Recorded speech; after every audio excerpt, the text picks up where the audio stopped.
Listen to this phone call. Hello जी हाँ? कहीं जा रही हो क्या? नहीं बोलो सिर्फ मुझे वापस ना लेने आ जाओ। अभी कोई फ्रेंड लेने आ जाओ। फिर बोल रहा हूँ मुझे कल बहुत याद है, बहुत गंदी तरीके से अटैक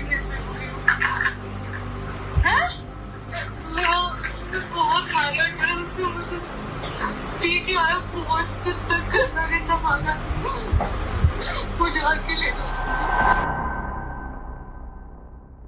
ये है लखनऊ की 32 साल की मधु सिंह और बस 5 महीने पहले ही उसकी शादी हुई थी एक मर्चेंट नेवी ऑफिसर से। उनकी फैमिली और फ्रेंड्स ने सोचा था कि ये एक बहुत ही ज्यादा परफेक्ट मैच है क्योंकि मधु भी बहुत ज्यादा एम्बिशियस थी और ये लड़का भी उन्हें एकदम सही लग रहा था उसके लिए। लेकिन 5 अगस्त 2025 की रात को ही मधु अपने फ्लैट में उन्हें मिली। जो मधु सिंह का यहाँ पे हस्बैंड था अनुराग सिंह, उसका ये कहना था कि मधु ने खुद करा है, पर मधु के फैमिली का यहाँ पे कुछ और ही कहना था इस केस के लिए। उनका आरोप ये है अनुराग की फैमिली पर कि मधु की शादी के बाद से ही उस पर पैसों के लिए, उस पर डाउरी के लिए और उसके मेंटली एंड फिजिकली भी उसे बहुत ज्यादा हैरेस करा जा रहा था यहाँ पर। और ये एक मौत नहीं बल्कि एक प्लान्ड था। अब तुम्हें ये केस लग रहा होगा कि ये एक डाउरी का केस है, but this case is actually very common and हो सकता है कि आपके किसी जानने वालों के साथ में से भी किसी एक के साथ ये केस हो जाए। मधु सिंह लखनऊ में एक मिडिल क्लास परिवार से थी। पढ़ाई में वो अच्छी थी, नेचर से सॉफ्ट स्पोकन थी और अपनी फैमिली के बहुत ज्यादा करीब थी वो। उसके सपने सिंपल थे, एक अच्छी शादी,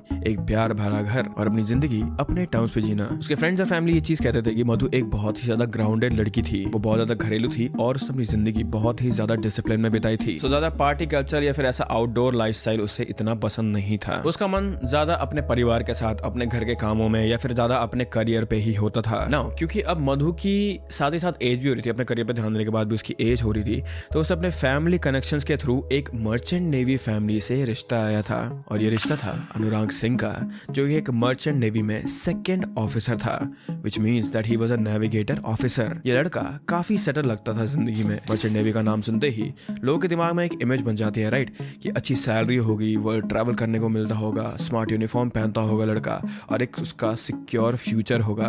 तो मधु की फैमिली को भी यही चीज लगा कि उनकी बेटी इस लड़के के साथ खुश रहेगी, सिक्योर रहेगी और परफेक्ट भी रहेगी। नाउ अनुराग का भी जो बैकग्राउंड था वो बहुत ही ज्यादा अच्छा था क्योंकि उसकी इमेज एक हार्ड वर्किंग प्रोफेशन की थी। मर्चेंट नेवी ऑफिसर्स का काम सच में बहुत ज्यादा टफ होता है। मेरे मौसी जी खुद मर्चेंट नेवी में थे, उन्हें महीनों महीनों तक काम पे रहना पड़ता है। फिर जब महीनों बाद वो घर वापस आते हैं तो everything is not the same for them. बहुत ज्यादा हार्ड जॉब होते हैं इन लोग की एंड बहुत ही ज्यादा स्ट्रगलिंग आवर्स होते हैं इनके। उन्हें अपनी फैमिली से दूर रहना पड़ता है, which is the biggest struggle in their life. इसीलिए जब शुरुआत में भी मधु के साथ जब अनुराग थोड़ी सी तीखी जबान यूज कर लेता था तो मधु की फैमिली ने इतना ज्यादा इस चीज पे शक नहीं करा। जस्ट थॉट कि शायद से लड़का हमेशा फ्रस्ट्रेटेड रहता है, इसीलिए ये ऐसी आवाज में मधु से बात करता है। उन्हें सब कुछ देखने के बाद भी सब कुछ अच्छा ही लगा था, इसीलिए they proceeded with the marriage and 25 फरवरी 2025 को मधु एंड अनुराग की शादी हो गई थी लखनऊ में एक अच्छे वेन्यू पर, फैमिली और फ्रेंड्स के बीच में। शादी काफी ज्यादा ग्रैंड हुई थी।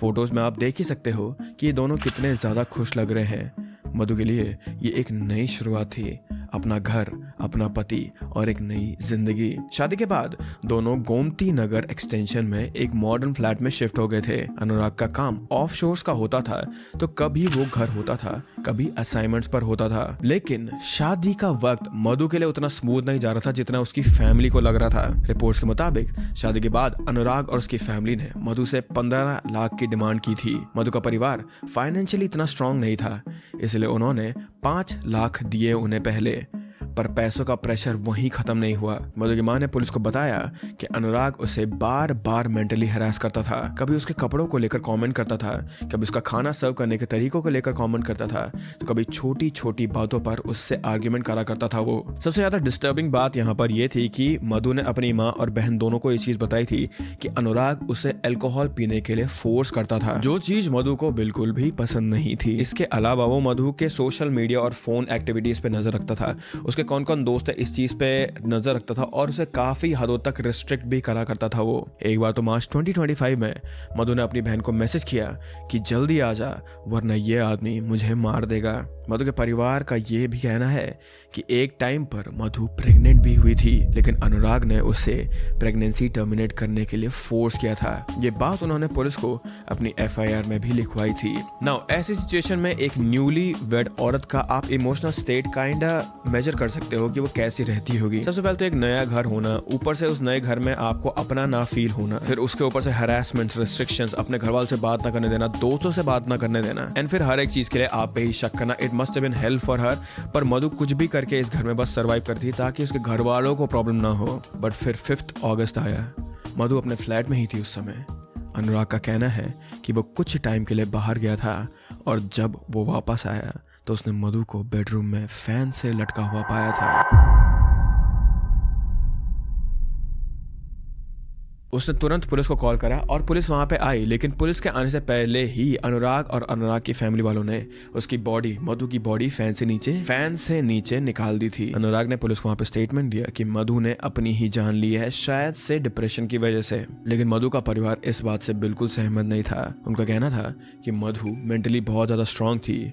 After all she was surviving in this family. अपनी फैमिली के साथ वो रेगुलरली कॉन्टैक्ट में भी थी और कोई साइंस नहीं थे उसके कि वो करेगी। उन्होंने सीधा आरोप लगाया कि अनुराग ने मधु का किया है और उसे सुसाइड जैसा दिखाया है। मधु के परिवार ने पुलिस में कंप्लेंट फाइल की जिसमें लिखा था कि शादी के बाद से मधु को डाउरी के लिए हरास किया जा रहा था और अब अनुराग पर FIR चार्जेस लगे थे। BNS section 85, section 89, section 82, DPA 1961 के सेक्शन 3 और 4 और इसी के साथ साथ अनुराग को सीधा अरेस्ट करने के लिए भी वारंट निकला था। नाउ पुलिस ऑफ कोर्स ये बातें सीधा एलिगेशंस पे काम नहीं करती है। दे स्टार्टेड इन्वेस्टिगेटिंग और तब उन्हें पता चला कि सच में मधु मैसेजेस के थ्रू, कॉल्स के थ्रू अपनी फैमिली के साथ बहुत ज्यादा कांटेक्ट में थी एंड वो हमेशा कांटेक्ट में यही बातें करती थी या फिर मैसेजेस में यही बातें करती थी कि कैसे उससे अनुराग के घर में हरास करा जा रहा है ओपनली। 7 अगस्त 2025 को लखनऊ पुलिस ने अनुराग सिंह को अरेस्ट कर लिया था। अरेस्ट के टाइम पर मीडिया ने इस केस को काफी कवर किया क्योंकि एक मर्चेंट नेवी ऑफिसर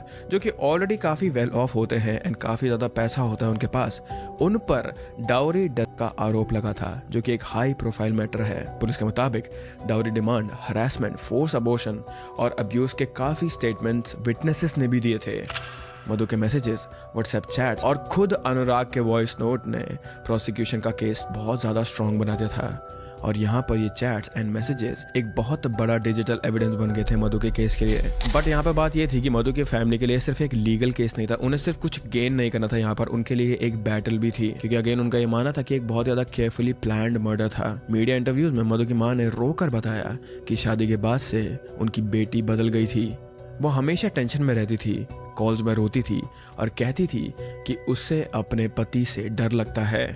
नाउ ये केस सोशल मीडिया पर बहुत ही ज्यादा वायरल हो रहा था। Like I saw this case first on Instagram only क्योंकि लोग इसे एक और एग्जांपल मानने लगे थे कि कैसे एजुकेटेड होने के बावजूद भी कुछ लोगों में दिमाग नहीं होता है, कुछ लोगों में डिसेंसी नहीं होती है और कैसे वेल ऑफ एजुकेटेड फैमिली भी आजकल के जमाने में भी डावरी मांगते हैं। और लोग ये डिमांड यहाँ पे कर रहे थे कि अनुराग को कड़ी से कड़ी पनिशमेंट मिले। यहाँ पर मधु सिंह सिर्फ 5 महीने पहले ही एक नई जिंदगी शुरू कर रही थी। उसने शादी की, नए सपने देखे, अपने घर को सजाया, पर पैसों के लालच में कंट्रोल और अब्यूज ने सब कुछ यहाँ पे खत्म कर दिया था उसके लिए। नाउ इमेजिन करो कि मधु की स्टोरी तो चलो फिर भी बाहर आ गई, उसकी फैमिली ने फिर भी आवाज उठाई। ऐसी कितनी औरतें होंगी इंडिया में जो कि ये चीजें कभी बाहर बोलती ही नहीं है, फिर कितनी फैमिलीज होंगी जो इन चीजों को कभी बाहर लाते ही नहीं है। So don't just listen to this as another just case. अगर सोचो तुम्हारी कोई बहन है या फिर तुम्हारे आसपास कोई औरत है जिन्हें तो आप जानते हो, उनके साथ भी ये चीज हो सकती है। बट इसी के साथ अभी के लिए मधु का केस यहीं पे होल्ड पे है guys. And with that I hope that you guys are happy and healthy and मैं मिलता हूँ तुम लोगों से अब अगले अपलोड में। Bye bye.